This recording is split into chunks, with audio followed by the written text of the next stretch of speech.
You're helping a kid and a parent talk about a hard subject, like the fact that the parent and child are arguing over whether or not the parent loves the child less than his siblings.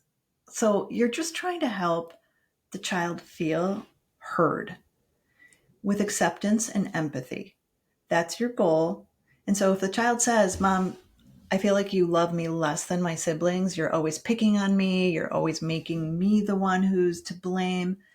When you help the parent respond with acceptance and empathy, you guide the parent and say, Mom, can I help you by giving you a suggestion what to say back? Like, thanks for letting me know what's on your mind. It's really important for me to hear. And that would suck. You feel like I always blame you. And from your perspective, that is really yucky. That would suck. Thanks for telling me. Can you say something like that?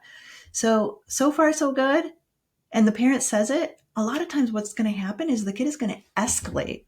Why does that happen? It happens because the child is feeling validated, and it also makes them feel worked up like, oh my gosh, maybe this is something that could happen, that my mom is able to understand me. And then what does that mean? It's pretty destabilizing for the child, and it makes them feel more, sometimes more intensely. And they will respond with saying, yeah, you never listen to me. You always give them what they want. You always blame me. That makes the parent feel overwhelmed. It also makes you think maybe you need to reflect the child's intensity and say, oh, you're really mad. You think your mom never listens to you. That, I would say, is a clinical mistake. Don't go in that direction.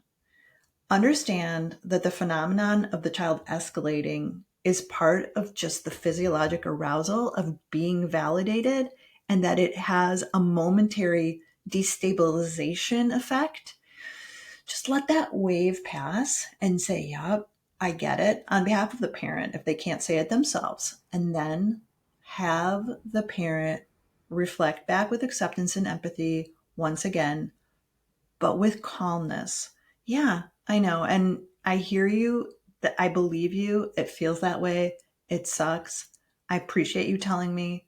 I'm going to try harder. I respect you. That kind of regulating response is going to make that wave of intensity go down. And then you're going to feel more settled.